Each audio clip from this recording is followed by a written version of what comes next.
আমি আজকে হাজির হয়ে গেছি দারুণ স্বাদের আমুদি মাছের রেসিপি নিয়ে। এই রেসিপিটি বানালে দুপুরবেলা একদম ভাতের সাথে জমে যাবে। বানানো যেমন সহজ, তেমনি খুব কম উপকরণ দিয়ে খুব সহজেই বানিয়ে ফেলা যায়।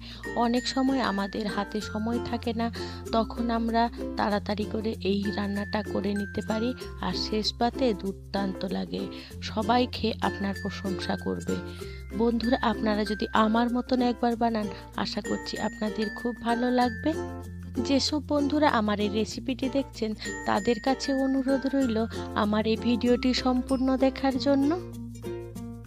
নমস্কার বন্ধুরা, ইজি কুক চ্যানেলে আপনাদের সবাইকে স্বাগত জানাই। চলুন শুরু করছি। আমি এখানে প্রায় 300 গ্রাম আমুদি মাছ নিয়ে নিয়েছি। মাছটাকে প্রথমে ভালো করে ধুয়ে বেছে পরিষ্কার করে নিয়েছি। মাছটা অবশ্য আপনাদের পরিমাণ অনুযায়ী আপনারা বাড়িয়ে বা কমিয়ে নিতে পারেন। এবারে মাছটাকে আমি সাইডে সরিয়ে রাখলাম। এবারে রান্নার জন্য আমি এরকম একটা বড় স্টিলের ডেচকি নিয়ে নিয়েছি। এই রান্নাটা অবশ্য আমি এই ডেচকিতেই করব। ডেচকির মধ্যে আমি মাছগুলো দিয়ে দিলাম। এই রান্নাটায় আমি কিন্তু মাছ ভাজা করব না, কাঁচা মাছই রান্না করব। এবারে মাছ দেওয়া হয়ে গেলে আমি এখানে হলুদ দিয়ে দিলাম পরিমাণ মতো। এবারে দিয়ে দেবো স্বাদ মতো নুন। এই মাছে যদিও আপনারা একটু কম নুন ব্যবহার করবেন। এবারে দিয়ে দিলাম পরিমাণ মতন লঙ্কা গুঁড়ো। ঝালটা অবশ্য আপনাদের পরিমাণ অনুযায়ী আপনারা বাড়িয়ে বা কমিয়ে নিতে পারেন। এবারে দিয়ে দিলাম বেশ খানিকটা সর্ষের তেল। সর্ষের তেল দিয়ে সমস্ত মাছগুলোকে আমি ভালো করে মিশিয়ে নেব। এই পর্যায়ে কিন্তু আমাদের এটা ভালো করে মিশিয়ে নিতে হবে। আমার এই রেসিপিটি যদি কোনো বন্ধু ফেসবুক থেকে দেখে থাকেন, তাহলে আমার পেজটিকে লাইক ও ফলো করে দেওয়ার জন্য অনুরোধ করছি। দেখুন, আমার মাছটাকে আমি সুন্দরভাবে মাখিয়ে নিলাম। এবারে মাছটাকে আমি 10 থেকে 15 মিনিটের মতো রেখে দেবো রেস্টে, অর্থাৎ ম্যারিনেট করে রেখে দেবো। মাছটা আমার এদিকে ম্যারিনেট হতে থাক। এরপরে আমি 10 মিনিট পর এখানে দিয়ে দিলাম কাঁচা লঙ্কা কিছুটা, আর এদিকে আমি টক অনুযায়ী আমি পাকা তেঁতুল নিয়ে নিয়েছি। তেঁতুলটাকে প্রথমে ভালো করে চটকে পাল্প বার করে নিচ্ছি। এবার এই পাল্পগুলো আমি মাছের মধ্যে দিয়ে দেবো। আপনারা যে পরিমাণ টক খাবেন সেইভাবেই দিয়ে দেবেন।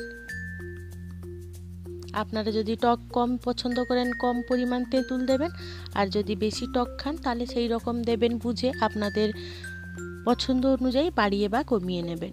এবারে সমস্ত উপকরণগুলোকে ভালো করে আমি মিশিয়ে দিলাম। গ্যাসের ফ্লেম কিন্তু আমি এখনো অন করিনি, আমি এটা কাঁচা অবস্থাতেই করছি। এবারে সমস্ত উপকরণগুলোকে ভালো করে মেশানো হয়ে গেলে মাছগুলোকে বেশ ভালো করে জলের মধ্যে ডুবিয়ে দিয়ে আমি গ্যাসের ফ্লেম অন করে দেব। এবারে আমি একদম লোয়ে আঁচে করে বসিয়ে দেবো এটাকে, আর এটাকে ফুটতে দেবো। এটা কিন্তু একদম লো আঁচ করে বেশ খানিকক্ষণ ফুটিয়ে নিতে হবে। আমার এই রেসিপিটি যদি কোনো বন্ধু ইউটিউব থেকে দেখে থাকেন, তাহলে আমার এই ক্ষুদ্র চ্যানেলটিকে সাবস্ক্রাইব করে আমার পাশে থাকার জন্য অনুরোধ করছি। আর পাশে থাকা বেল আইকনটি কিন্তু আপনারা ক্লিক করতে ভুলবেন না। ওটা কিন্তু অলে দিয়ে রাখবেন, যাতে আমার দেওয়া সমস্ত ভিডিও নোটিফিকেশান আপনারা খুব সহজেই পেয়ে যান। তার জন্য দেখুন, আমি প্রায় 10 মিনিট মতন ফুটিয়ে নিলাম। এবারে দেখুন মাছগুলো আমার কি সুন্দর সেদ্ধ হয়ে এসেছে। এবারে আমি দিয়ে দেবো চিনি। আমি এখানে 2 চামচ চিনি দেবো। মিষ্টিটা অবশ্য আপনাদের পরিমাণ অনুযায়ী আপনারা বাড়িয়ে বা কমিয়ে নেবেন।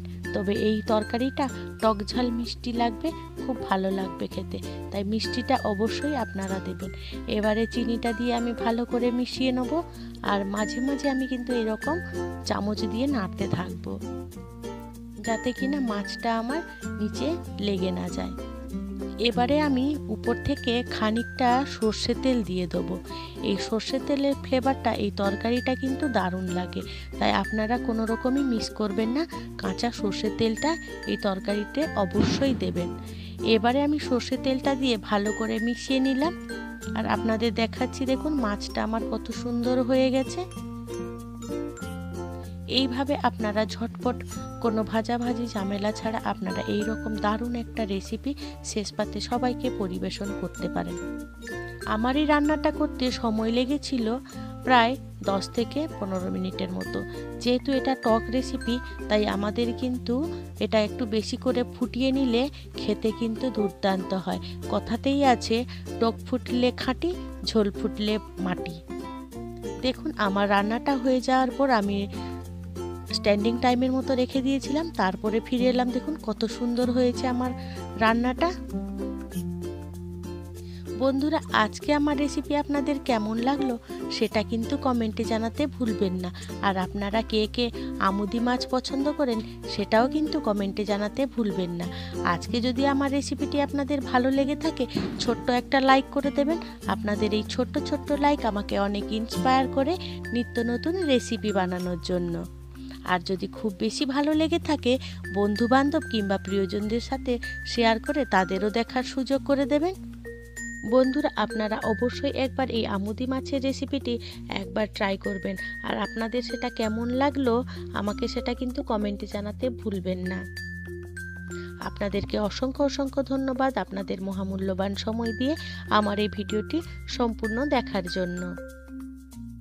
আপনারা ভালো থাকবেন, সুস্থ থাকবেন। দেখা হবে পরের কোনো নিত্য নতুন রেসিপিতে।